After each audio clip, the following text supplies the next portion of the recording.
जी, भाजपा की जो राजनीति है बहुत महंगी राजनीति है, इसको हर कोई नहीं समझ पाता है। आप देखिए कि एक तो पत्रकारिता से सामाजिक सरोकारिता बनी रहती है, ठीक है। हाँ भाई सब कुछ है, दीजिए भाई तनवीर भाई साहब को दीजिए कैमरामैन।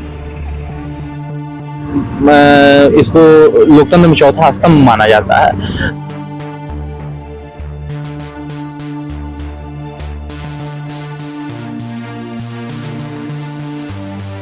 वो लाडली बहना का जो स्कीम है उसको समय पर लेकर आना, फिर उसके बाद से जो है वो अपने चुनाव को लेकर इतने गंभीर थे कि अपने मंत्रियों को चुनाव में लड़वाया था, फिर सांसदों को विधायकी का चुनाव लड़वाया।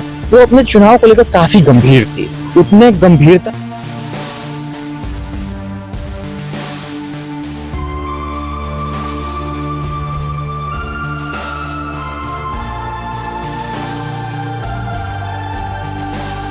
ये है कि जज्बा और जुनून ये ऐसे शब्द हैं जिनको आप कम नहीं आंक सकते हैं, और जिसके अंदर जज्बा और जुनून हो वो किसी भी कार्य को कर गुजरने की क्षमता रखता है। पत्रकारिता भी बेसिकली आप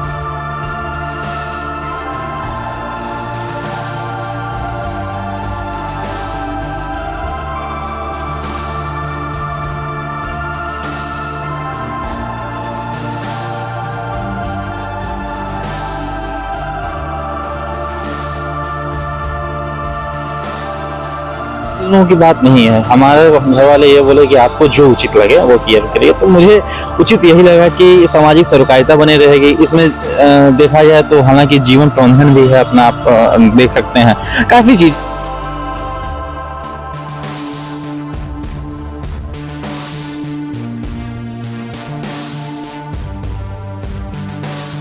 की जो है रक्षा की जाएगी। जहां मेरे जो खुद के अधिकार हैं उनकी रक्षा की जाएगी, तो वहीं पे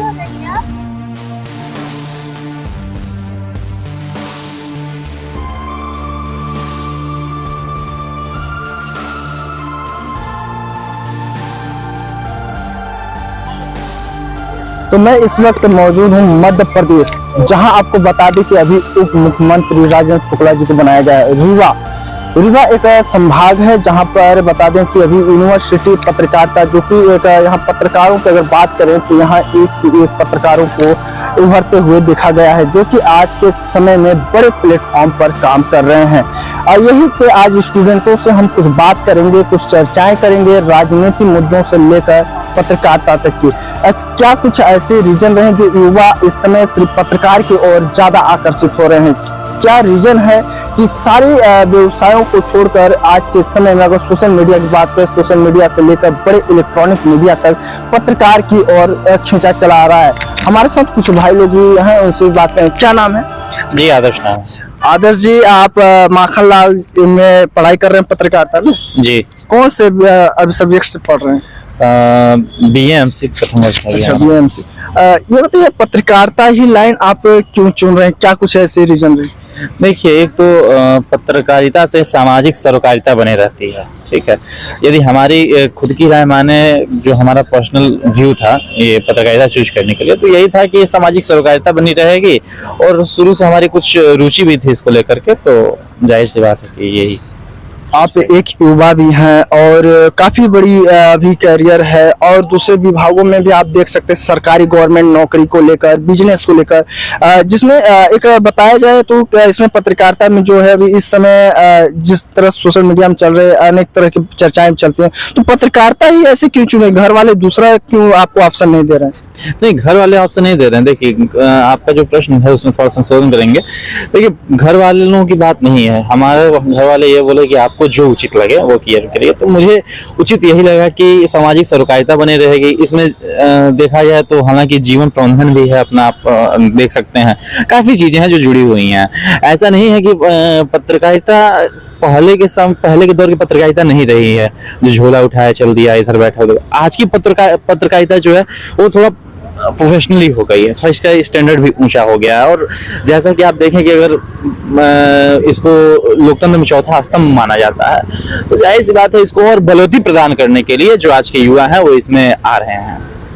अगर कहीं देखा जाए तो जिस तरह से आज के समय में सोशल मीडिया भी एक बहुत ही बड़ा प्लेटफॉर्म बन चुका है, वो भी अपने आप में एक अलग ही व्यू को लेकर चर्चाओं का विषय बना रहता है। लेकिन दूसरी तरफ जिस तरह से बड़ी मीडिया है, बड़ी प्लेटफॉर्म है, तो इस पर क्या आप अपना स्वयं बिजनेस करेंगे पत्रकारिता या फिर किसी बड़े प्लेटफॉर्म में आप जाने की इच्छा रखते हैं? देखिए, कुल मिलाकर जहां मेरी स्वतंत्रता की जो है रक्षा की जाएगी, जहां मेरे जो खुद के अधिकार हैं उनकी रक्षा की जाएगी, तो वहां पे जाया जाएगा और वहीं पे पत्रकारिता किया जाएगा। देखिए, कहीं से भी लोकतंत्र के चौथे स्तंभ की बलवती प्रदान करना है, उसको सेवा करनी है, तो जिस स्तर से और जो माध्यम होगा उन माध्यम से उसको बलवती प्रदान करनी है। आज के समय में पत्रकारिता एक ऐसा दौर बन चुका है जो कि अगर देखा जाए तो रेस कह सकते हैं, क्योंकि जिस तरह से युवा रोजगार को लेकर भाग रहे हैं, इसी तरह पत्रकारिता में एक क्रेज बन गया है। इस पर किस तरह से आप क्या सोचते हैं कि क्या पत्रकारिता में ही करियर है या फिर किसी अदर्स भी कुछ और से भी करियर बना सकते हैं? एक करियर बनाना हो तो कहीं बना सकते हैं। देखिए, आज के समय में जो है कि कंपटीशन और रेस हर जगह है, क्योंकि जनसंख्या भी उतनी ज्यादा है। तो इस हिसाब से देखिए, और ये तो बहुत बड़ी बात है, और ये तो हम पत्रकारिता जगत के लोगों के लिए खुशी की बात है कि इसमें अधिक लोग रुचि ले रहे हैं। पहले पत्रकारिता को एज ए प्रोफेशन नहीं लिया जा रहा था, और आज अगर पत्रकारिता को एज ए प्रोफेशन लिया जा रहा है तो उन सभी बड़े पत्रकारों की देन है, और उन सभी बड़े पत्रकारों को साधुवाद देते हैं कि उनके माध्यम से जो छोटे तबके के लोग हैं वही पत्रकारिता के बारे में सोच रहे हैं, और ये बहुत बड़ी बात होती है।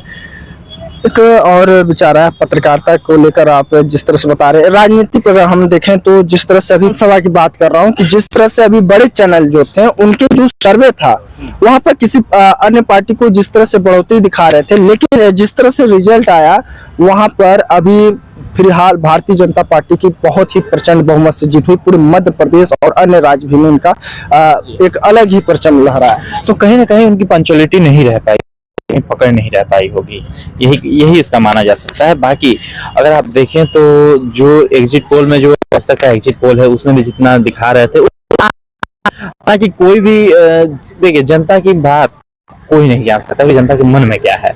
तो उनका सर्वे ठीक नहीं रहा होगा जो भी है, लेकिन जो अगर हम आज तक एग्जिट पोल को उठा कर देखें उसमें यही निकल के आता है कि लगभग जो है आसपास था, और उसके आसपास उनको सीटें मिली भाजपा को। भाजपा की विरोध इतना होने के बावजूद भी एक पूरे मध्य प्रदेश के साथ अन्य राज्यों में भी एक परचम लहराया है, क्या वजह क्या रही होगी? देखिए, एक तो भाजपा की आप राजनीति को समझिए। भाजपा की जो राजनीति है बहुत महंगी राजनीति है, इसको हर कोई नहीं समझ पाता है। आप देखिए कि वो लाडली बहना का जो स्कीम है उसको समय पर लेकर आना, फिर उसके बाद से जो है वो अपने चुनाव को लेकर इतने गंभीर थे कि अपने मंत्रियों को चुनाव में लड़वाया था, फिर सांसदों को विधायकी का चुनाव लड़वाया। तो वो अपने चुनाव को लेकर काफी गंभीर थी, उतने गंभीरता किसी अन्य दलों में नहीं नजर आ रही थी। तो भाजपा की जो रणनीति होती है और जो समझ होती है, और सबसे बड़ी बात मैं कहने जा रहा हूँ वो ये बात ये है कि वो भाजपा मन टटोलने आता है भाजपा वालों को कि कैसे जो है जनता को खींचना है, जनता को कैसे आकर्षित करना है, और उसी का फल है कि आज उतनी सीटें प्राप्त हुई हैं। वादों का फिर क्या होगा? जिस तरह से वादे थे लोहा में, जो कार्य करने की बात कही, अब उस पर किस तरह से गहन तय की जाएंगी? जो कि मध्य प्रदेश के मुख्यमंत्री शिवराज सिंह चौहान ने कई ऐसे वादे कर डाले थे जो कि अब वो मुख्यमंत्री नहीं है, उनके जगह पर दूसरे मुख्यमंत्री, नए मुख्यमंत्री आए। किस तरह से कार्य करेंगे? क्या कुछ लग रहा है इसमें? लग रहा है कि कहीं ना कहीं जो है वो उस पर अमल करेंगे, क्योंकि यदि ये जो भाजपा है वो एक छोटे विजन के साथ काम नहीं करती है, ये बड़े विजन के साथ काम कर रही है। और यदि इनको 2024 का चुनाव लड़ना है तो उसके पहले इनको अपने मैनिफेस्टो के जो कार्य, जो उन्होंने योजनाएं घोषित की हैं, उसके कम से कम 10 से 20% उनको योजनाएं कम से नहीं तो एक साल उनको पूरा करना ही पड़ेगा। बहुत बहुत धन्यवाद। हमारे साथ सहयोगी कैमरामैन के साथ मैं मनु कुमार शाह, RTV भारत।